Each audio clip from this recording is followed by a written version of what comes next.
The original name of Santa Ana before the arrival of the Spanish conquistadores was Namayan, a small settlement ruled by a Muslim kingdom which domain stretched from current-day Mandaluyong, Makati, Pasay, and the Manila districts of Pandacan and Paco.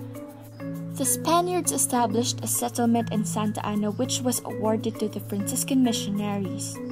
When the Catholic missionaries asked the natives the name of the area, pointing to the banks of the Pasig River, the locals responded with Sapa, or the Tagalog word for marshes. The Franciscan missionaries henceforth dedicated the district to Saint Anne, the mother of the Blessed Virgin Mary, and called it Santa Ana de Sapa, or Saint Anne of the Marshes. In 1578, they built a bamboo and nipa structure. This was the first Franciscan mission established outside of Manila, from which they conducted visitas to Christianize the neighboring areas. The existing stone church stands in the vicinity of the nipa and bamboo structure. It is a testimony of the vigor of the early evangelizers in the Philippines.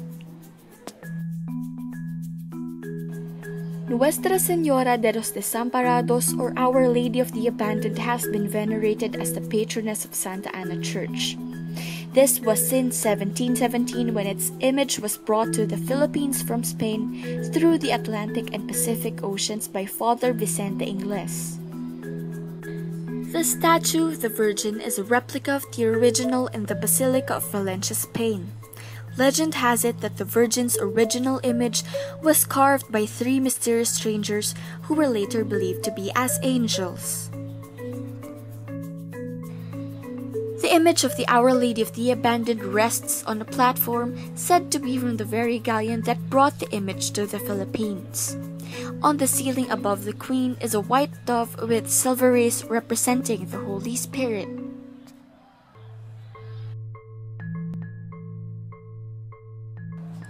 At the first level of the Santa Ana Bell Tower is the baptistry with its painting of the Baptism of Christ. This older painting of oil on wood was believed to be painted during the construction of the church.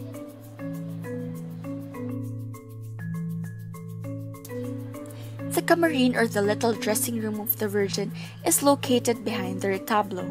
It was declared a national cultural treasure in 2008 with its remarkable ceiling paintings depicting the life of Christ.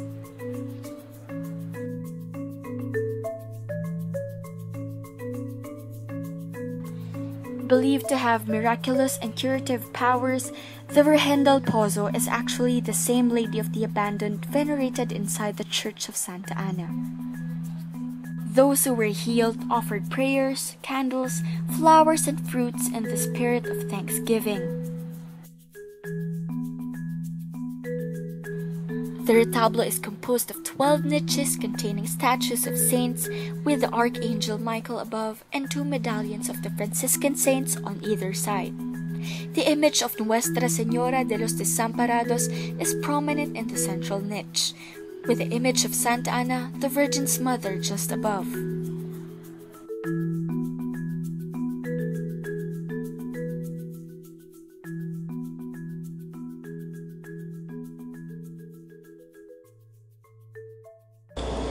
Good morning, I'm Julian Lobdes from Inquirer.net, and we are here at the Our Lady of the Abandoned Parish in Santa Ana, Manila for Inquirer.net's second night of the Simbang Gabi's live coverage.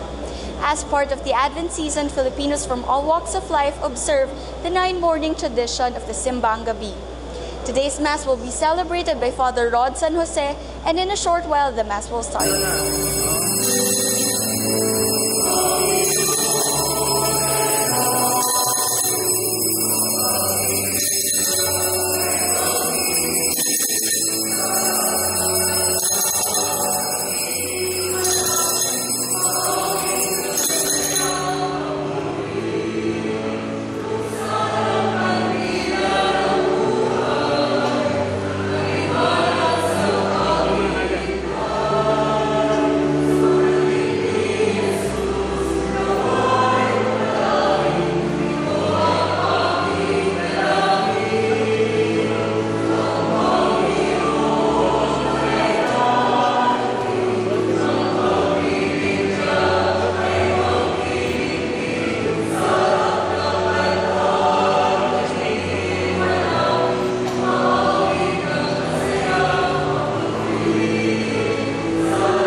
tayo sa ngalan ng Ama at ng Anak at ng Espiritu Santo. Sumayin niyo ang Panginoon.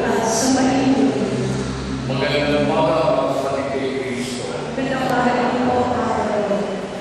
Sa ating pong pagsisimbang gabi o ang kanyang lumas, ay ating pinaiitin ang ating pananamig na makapiling ang salita ng Diyos na naging tao sa katauhan ng ating Panginoon sa Kristo. Sa mga kawasahin, sa mga araw na ito, ay pawang pagpapahayag na ang Diyos ay tunay na nagmamahal sa atin, kung kaya sa kahabaan ng panahon, kanyang inatag ng matibay ang pagpaplano ng ating kaligtasan. Ang mga pamilya ng ating Kristo ay ating titingnan kung saan nag-ugat ang bunga na si Jesse ng ating Kristo sa angkan ni Abraham.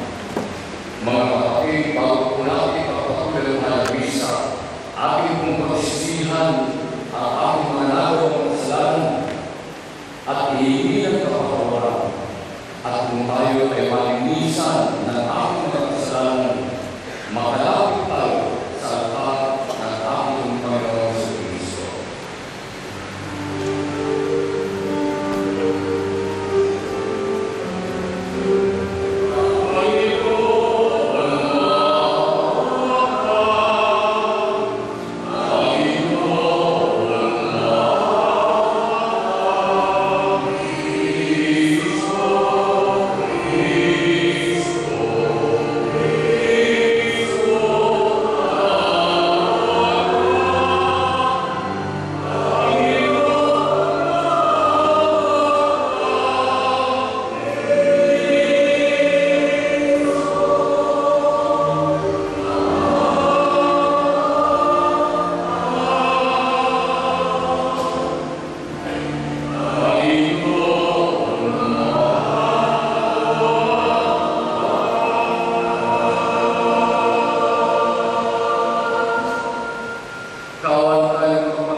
sa pag-aakit ng iyong pusong nanak sa aming pagkatao. Pag-indapatin mo kami sa iyong pagkakaliw ay mga salo sa pamagitan niya kasama ng Espiritu Santo magpas sa walang hanggan.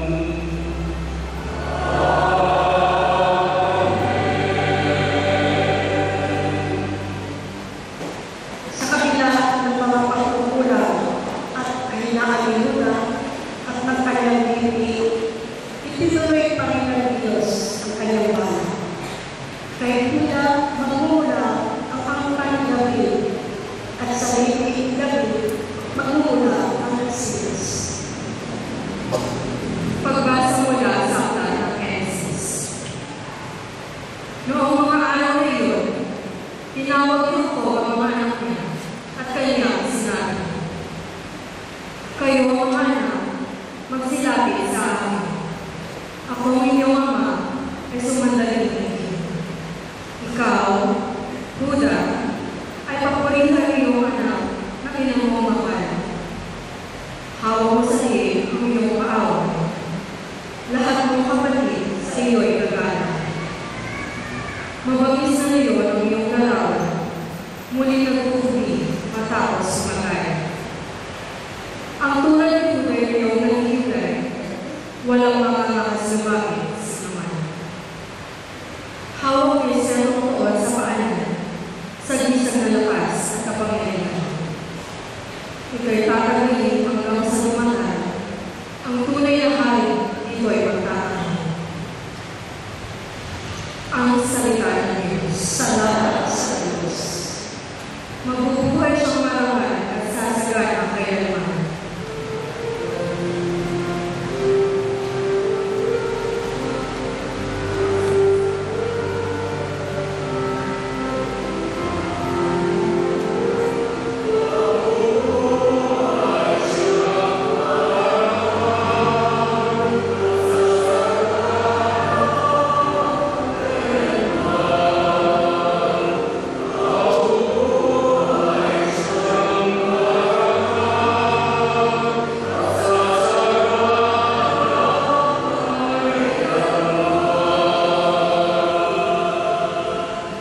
Turuan mo ay ang makaling kumakal ng katwiran.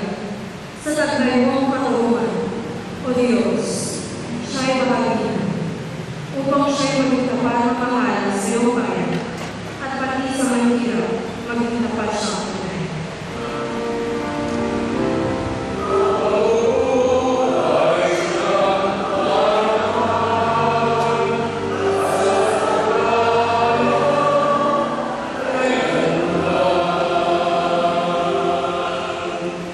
Ano pa inawa niya yung umunlad at alagaan? Magbahagi at kalungan sa mga itong bansa. Maging tapat itong kahit sa pagkakaroon sa Manila at ang mga tao ay pakiulan ng Manila.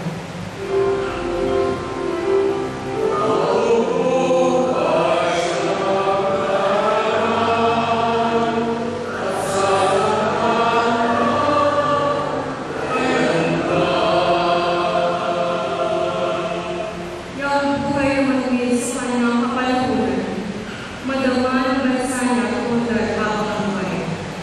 Yung kanyang kaharian ay palawak ng palawak, mula sa ilog Euphrates sa daigdig ay kapalan.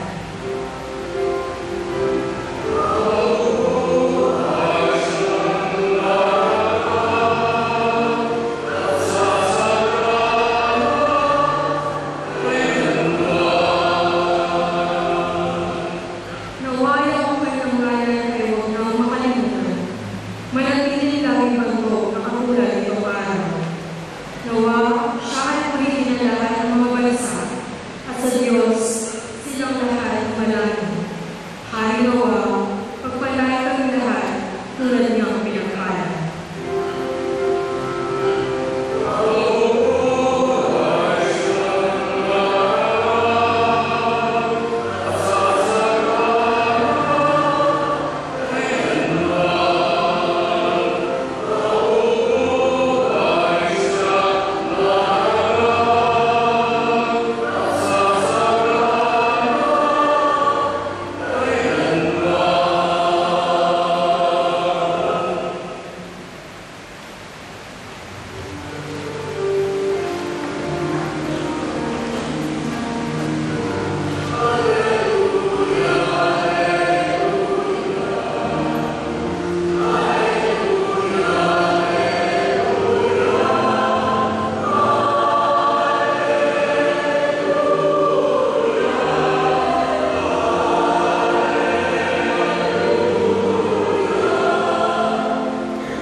Sumainyo ang Panginoon. At sumainyo. Ang mabuting balita ng Panginoon ayon sa San Mateo. Papuri sa iyo, Panginoon.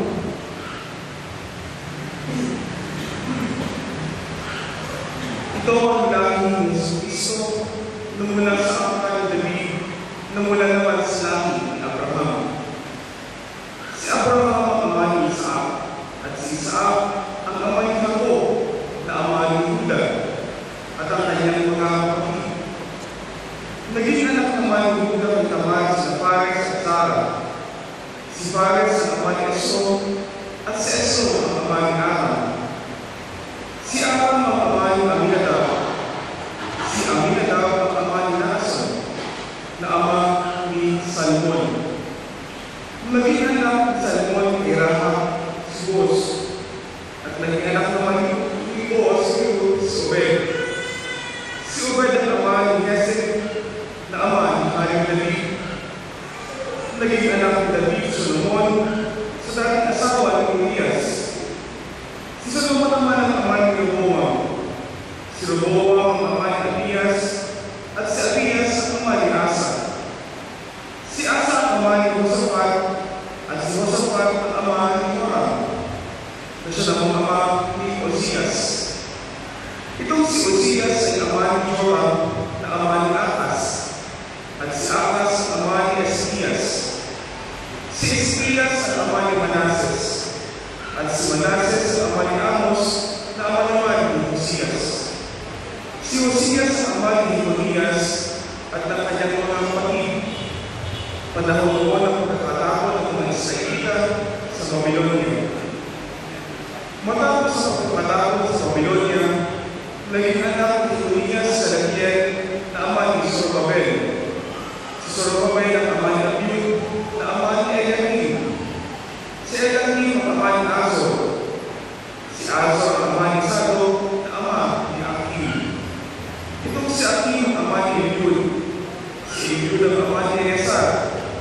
Si Eleazar ang ama ni Matan, na ama ni Jacob. At si Jacob ang ama ni Jose, na asawa ni Maria.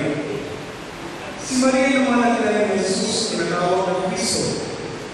Sa mga tuwid, 14 ang salinahin mula kay Abraham hanggang David. 14 mula kay David hanggang sa pagkakatakot ng mga Israelita sa Babylonia. At 14 din mula sa pagkakatakot sa Babylonia hanggang kay Kristo.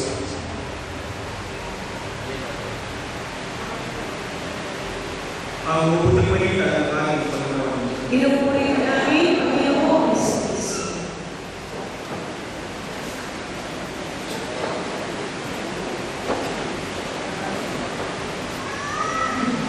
Muli ko na tumarap sa inyong lahat.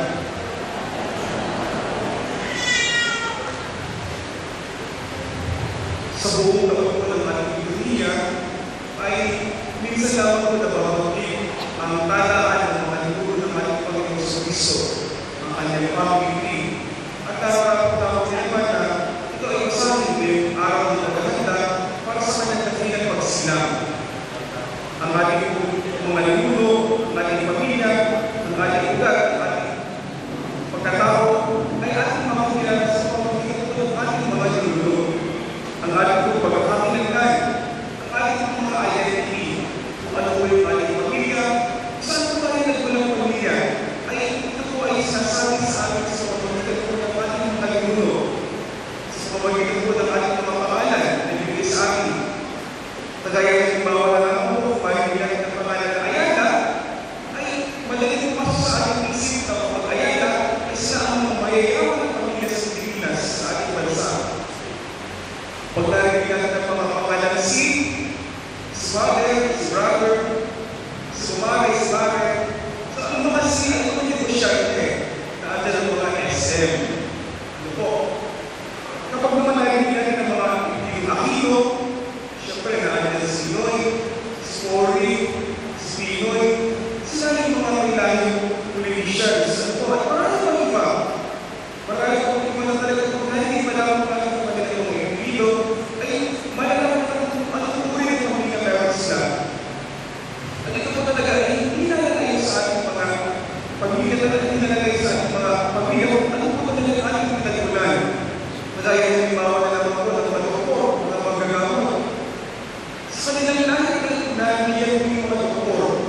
Kung ang mga magulang ng isang pamilya ay mga doktor, at ang kanilang mga anak, isa sa kanilang mga anak o dalawa, ay susunod sa kanilang mga yapak.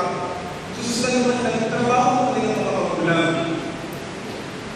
Kung mananangol, ang anak niya ay manananggal. So kung may mga abogado, ang mga offspring na, pero dito yung mga abogado.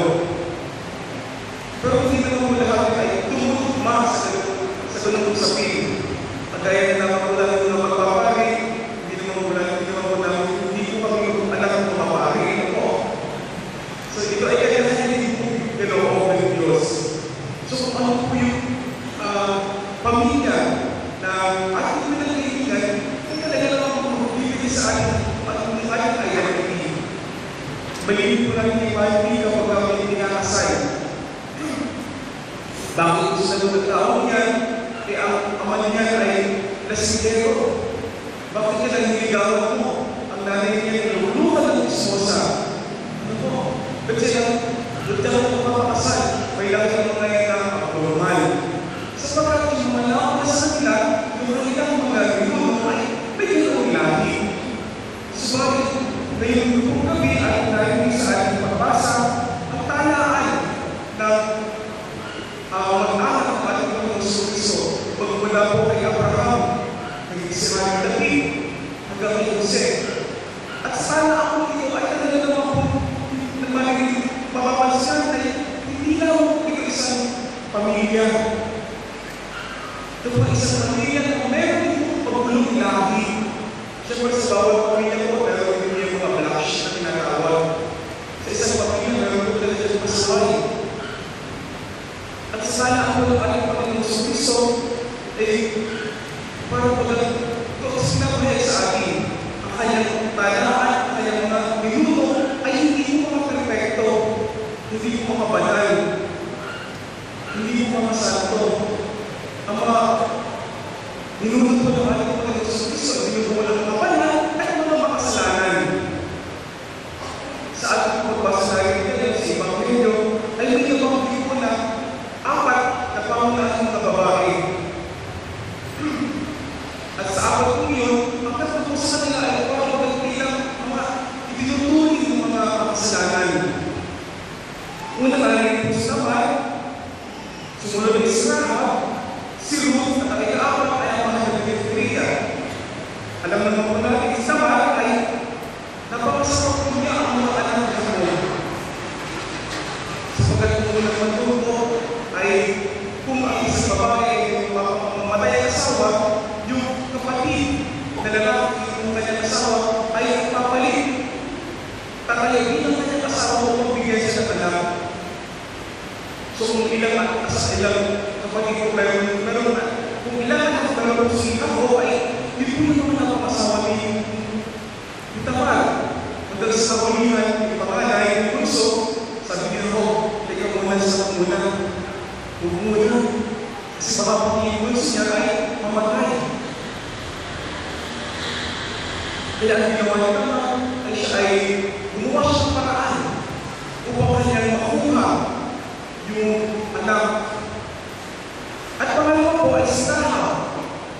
Si Rahab po sa salitang description sa akin ngayon ay isa pong prostitute, isa pong nagpapagda ng alim. Imagine niyo po ang dahil ng ating Panginoong Kristo ay meron po na siya dahil ng prostitute. At pangatlo ay si Ruth. Si Ruth ay hindi Israelita. Ibig sabihin po noon, nasa kapanglaman ng ating Panginoong Kristo ay hindi po Israelita. May lahat siya hindi. May lahat siya hindi malinis sapagkat si Ruth ay hindi Israelita. At syempre, ang mga nagiging Maria. Subalit sa kabila ng lahat ito, sa kabila ng kanyang pagiging makasalanan, ay sila ay hindi ng Diyos. Hindi lang naman po ang babae o ang makasalanan na atin din si Haring David, si Haring Solomon. Nagpaulit-ulit po sila nagkasala sa ating Panginoong Kristo. Subalit ang kanilang lamang po, sa kabila ng kanilang mga pagkukulang at mga pagkakasala, sila ay pinili ng Diyos. Bakit? marami sa mga oras sa kanilang makita at ma-realize sa kanilang mga kasalanan, sila po ay nagbagong buhay.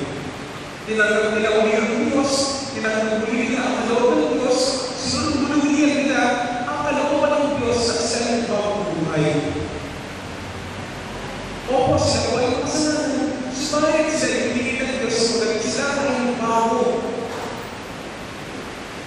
Yung pagbabago.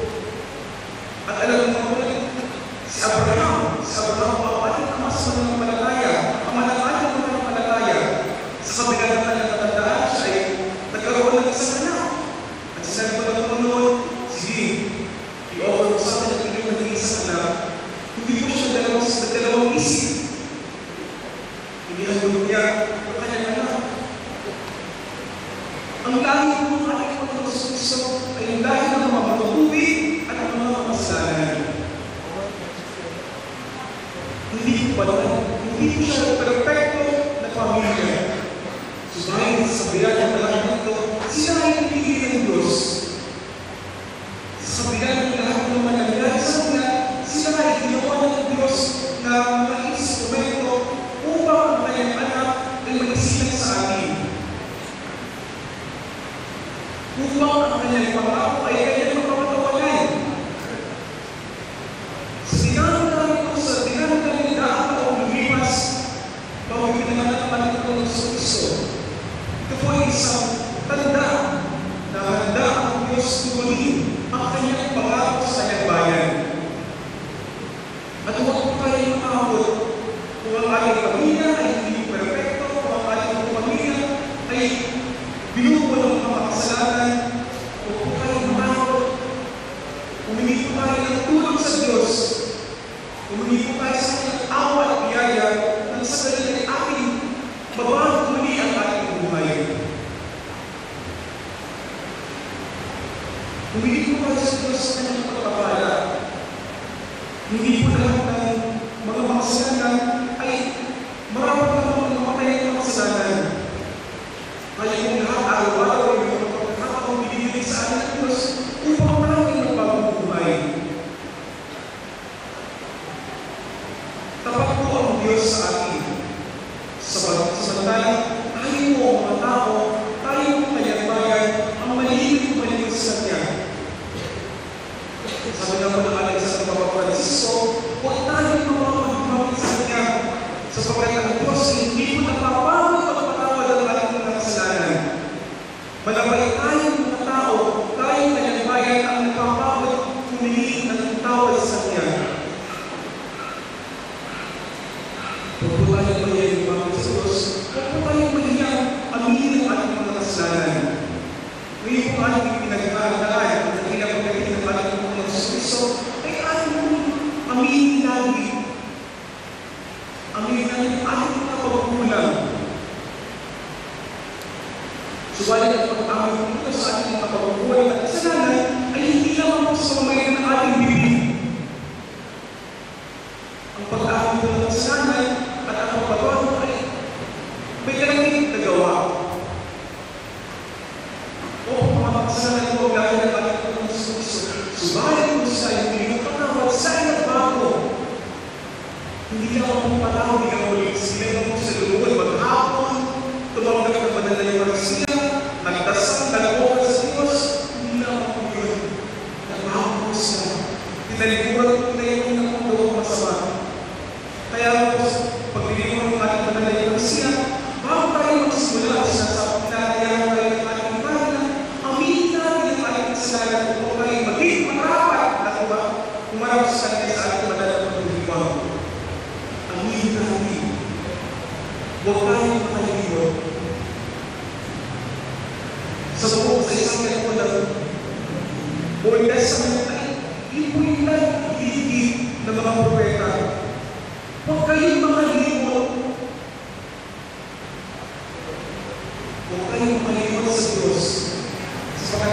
Sa mga oras at mga sandali tayo nakakalimutan, tayo pa rin nakapalayo sa Kanya. Kaya nga po isang hamon para sa akin, lalo-lalo na yung panahon ko na paghahanda sa naging ng ating Panginoon sa Kristo, na tayo ba yung bago?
Mga kapatid, magpasalamat tayo sa Panginoon at patuloy natin isuso sa Kanya ang ating kinabukasan sa harap ng mga pagsubok at pagbabago ng ating buhay.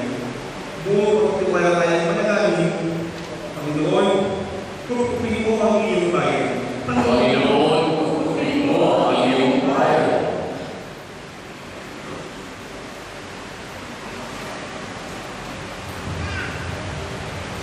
Upang puspusang makikaya ng simbahan sa lahat ng tao para magsin sa kanilang mga kasalanan at magbalik loob sa Diyos. Manalangin tayo. Panginoon, pupupin mo ang iyong bayan. Upang ang mga pamilyang nag-aalitan ay makalaman na ligayang dulot ng pagkakasundo at pagkakaisa ngayong panahon ng Advento. Manalangin tayo. Panginoon, pupupin mo ang iyong bayan. Upang makita namin ang kabutihan sa kapwa at sarili sa kabila ng aming kahinaan at mga pinagsisiyang kasalanan sa nakalipas. Manalangin tayo. Panginoon, pupupin mo ang iyong bayan.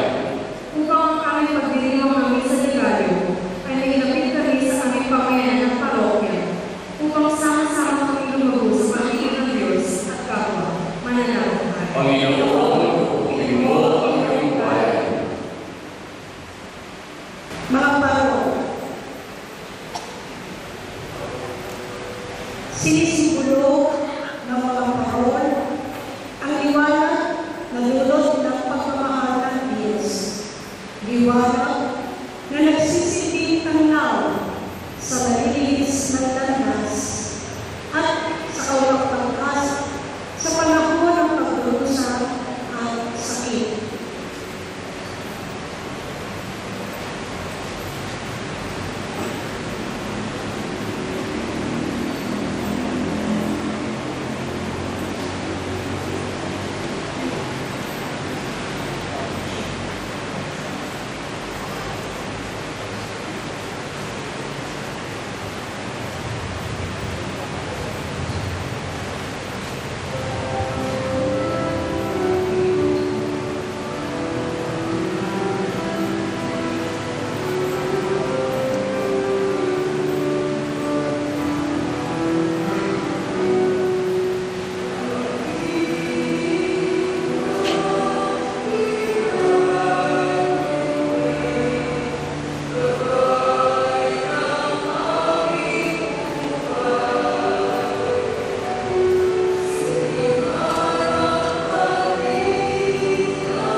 lahat ng lugar at panahon, ika'y pinagdiriwang.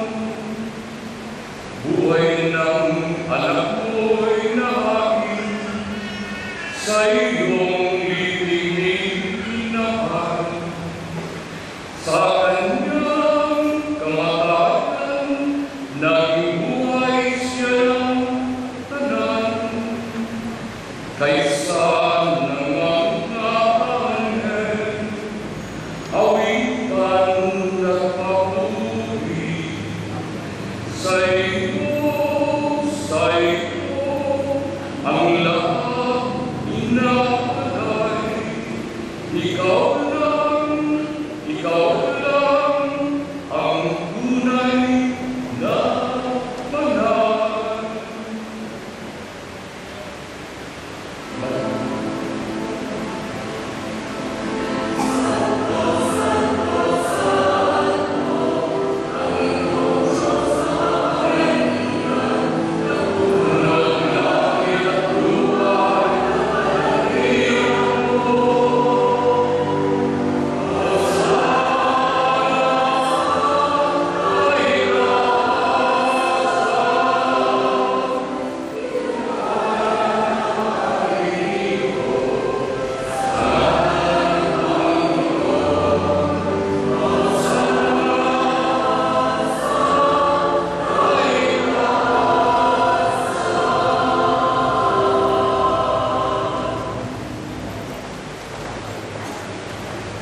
Ang alangin banal, ito ang panampanang kabanalan.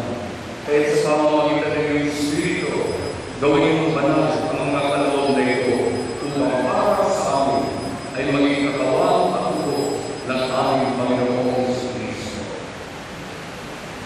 Bago siya naging sa kamatayan, nang siya ay nasa mesa, kinuha niya ang tinapay at nagpasalamat. Kanyang hinatiyon at binigay niya sa kanyang mga disipulo at nagwika. Kainin niyo ang tinapay na ito. Ito ang aking katawan na ibigay ko para sa inyo.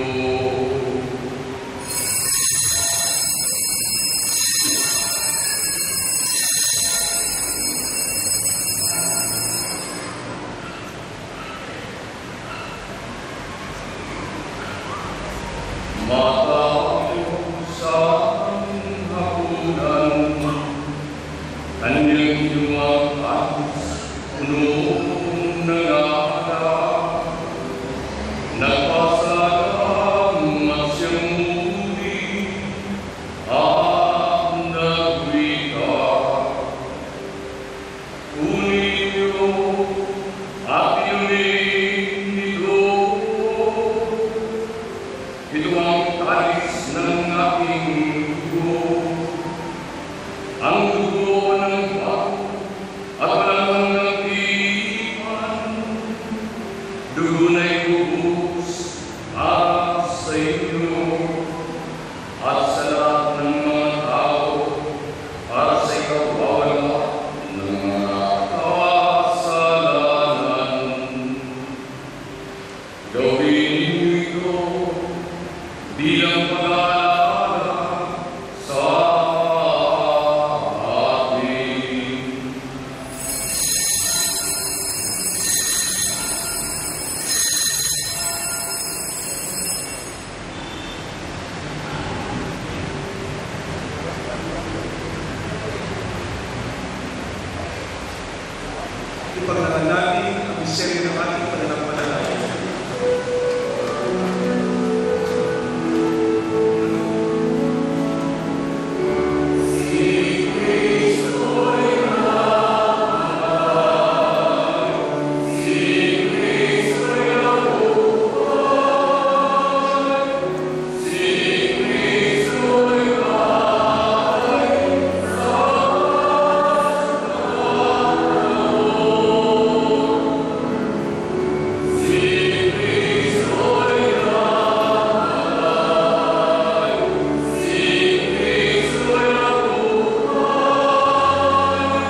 ay mabuklod sa pagkakaisa sa pamamagitan ng Espiritu Santo.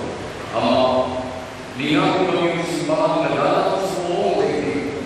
Pususin mo kami sa pag-ibig kay San Francis na aming Papa, Luis Antonio na aming Obispo, ng tanang mga kaparihan, mga religious at layo. Alalahanin mo rin ang mga kapatid namin na hinay nang may pag-asang sila ay hindi mabuhay. Gayon din ang lahat ng mga kumanaw, kaawaan mo sila at patuloyin sa iyong kaliwanagan. Kaawaan mo pagigapangin kami lahat na makasalo sa iyong buhay walang wakas.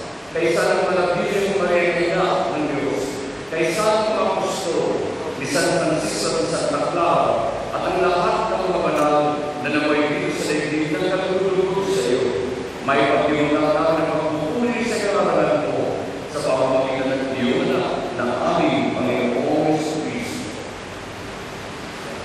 Sa pamamagitan ni Kristo, kasama niya sa Kanya, ang lahat ng parangal at papuri ay sa iyo. Diyos ang mga makapangyarihan, kasama ng Espiritu Santo, magpasawalang hanggan.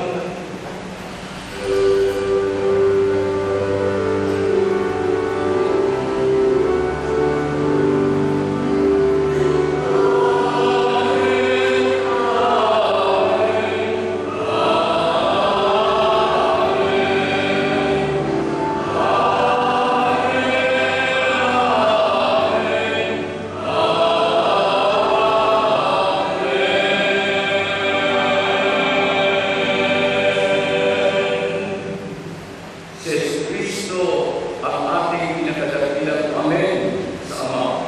Ngayon, tawagan natin ang Ama upang tayo ay maliwanagan ng kanyang mga tinuro at tayo rin ay maging Amen sa Ama.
Tunay mo ang aming pananampalataya at huwag ang aming mga pagkakasama.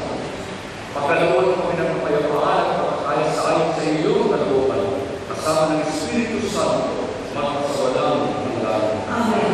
Ang kapayapaan patunayamin sumayo. At sumayin. Magbigay po tayo ng pagkakas ng kapayapaan sa isa't isa.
Narito ang Kordero ng Diyos. Narito si Jesus na anak ni Maria at anak ng Diyos. Mapalad ang nakikipag-isa sa kanyang hiling. Panginoon, na dapat pagpatuloy sa iyo. Ngunit sa isang salita lamang ay gagawin ako.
Ang manaming mga kapahal, kami pinapasalo